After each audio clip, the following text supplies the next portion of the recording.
नमस्कार, नवभारत टाइम्स में आपका स्वागत है। तो आज हम चर्चा करेंगे अंतर्राष्ट्रीय कूटनीति में भारत के बढ़ते दबदबे की। ये कितना बढ़ा है ये आपने G20 की बैठक से साफ देख लिया होगा। दिल्ली घोषणा पत्र की पूरी दुनिया तारीफ कर रही है। जब प्रधानमंत्री नरेंद्र मोदी ने इसका ऐलान किया तो सारे चौंक गए। किसी को भरोसा नहीं था कि यूक्रेन युद्ध के मसले पर चीन और रूस दोनों एक साथ आ जाएंगे और भारत का समर्थन करेंगे। जिनपिंग तो आए भी नहीं थे, पुतिन भी नहीं आए थे, लेकिन मोदी, डोभाल, जयशंकर और अमिताभ कांत जैसे हमारे शेरपाओं ने चाणक्य नीति को चरितार्थ कर दिया। युद्ध और शांति काल में विदेश नीति का सदाबहार ग्रंथ है चाणक्य का अर्थशास्त्र।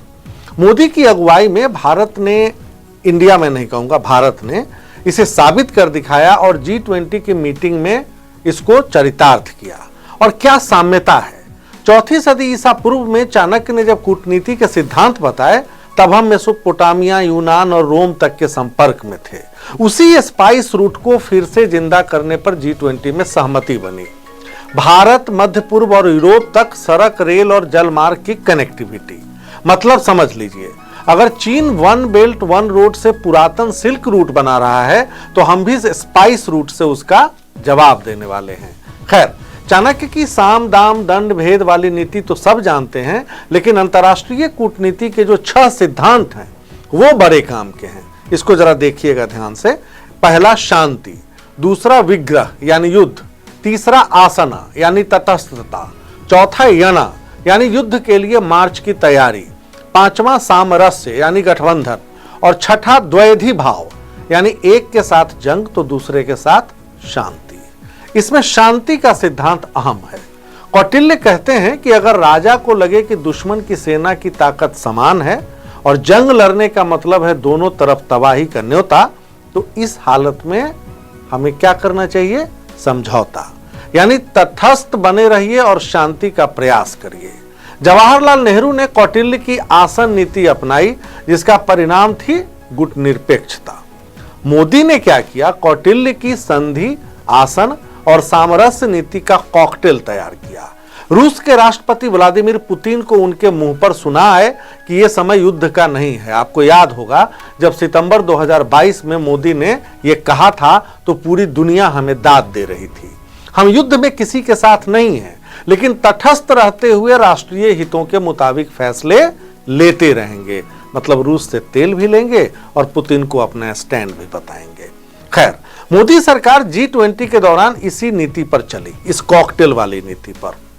अब ना काहू से बैर, ना काहू से दोस्ती वाली बात तो चलती नहीं है, इसलिए कौटिल्य की नीतियों का कॉकटेल जरूरी है। हमें अमेरिका की जरूरत है तो उसे हमारी, क्योंकि ये ग्लोबल विलेज है जिसमें हम रहते हैं। पूरी दुनिया की कनेक्टिविटी 5G के जमाने की है, इसलिए 2800 साल बाद कौटिल्य नीति को समय के मुताबिक आजमाया गया। मंडपम में हमने बायोफ्यूल ग्लोबल अलायंस भी बनाया और स्पाइस रूट के लिए सहमति भी बनाई। उधर रूस यूक्रेन जंग पर कूटनीतिक चतुराई का ऐसा नमूना पेश किया कि पिछले साल G20 के बाली घोषणा पत्र की सारी कमियां दूर हो गई। पुतिन भी हमें बधाई दे रहे हैं और जो बाइडेन भी। जानते हैं 37 पत्रों के घोषणा पत्र में 7 पैराग्राफ यूक्रेन युद्ध पर है। इसके बावजूद भारत ने जो बदलाव किए उससे सब खुश हैं। मतलब, और देखिए क्या क्या बदलाव होता है डिप्लोमेटिक चाणक्य नीति। पहला, वार इन यूक्रेन, बिना रूस का नाम लिए यूक्रेन में चल रहे युद्ध की निंदा की गई है, लेकिन रूस का नाम नहीं है। वार इन यूक्रेन, एगेंस्ट नहीं। बाली में यही गलती हुई थी, वहां लिखा था एग्रेशन अगेंस्ट यूक्रेन, जिसकी वजह से रूस और चीन ने, आपको याद होगा, इसका विरोध किया था G20 की पिछली बैठक में घोषणा पत्र का।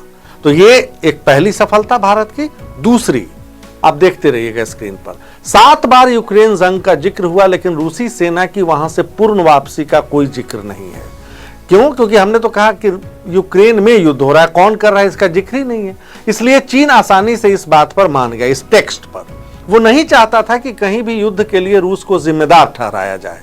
और हमने भी कहा, कभी संयुक्त राष्ट्र में रूस के खिलाफ वोट किया, हमको भी तो दोस्ती निभानी ही थी जो ख्रुश्चेव के जमाने से चली आ रही है। खैर, तीसरा, अब G7 जैसे पश्चिमी देशों और नाटो को भी खुश करना था, जिसमें अमेरिका है और ब्रिटेन है, कनाडा है। तो एक पैरा और जोड़ा गया, सभी देश एक दूसरे की क्षेत्रीय अखंडता और संप्रभुता का सम्मान करेंगे और दूसरे के इलाके पर कब्जे के लिए ताकत के इस्तेमाल की धमकी नहीं देंगे।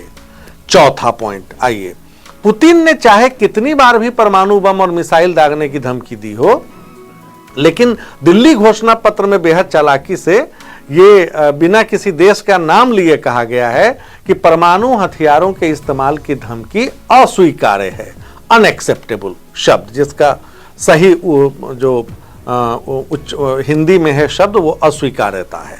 पांचवा पॉइंट, सभी देश अंतर्राष्ट्रीय कानून और शांति और स्थायित्व के लिए जो सारे मल्टीलैटरल सिस्टम्स बने हैं उसका सम्मान करेंगे।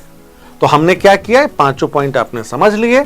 दिल्ली घोषणा पत्र से चीन को भी साध लिया, न लद्दाख का नाम लिया, न अरुणाचल में उसकी कारगुजारी होगा, और न ही हमने कहा कि दक्षिण प्रशांत महासागर के द्वीपों पर जो तुम्हारी लालची नजर है, निगाह है, वो गलत है, और न हमने ये कहा कि ताइवान पर कब्जे की साजिश तुम जो कर रहे हो वो गलत है।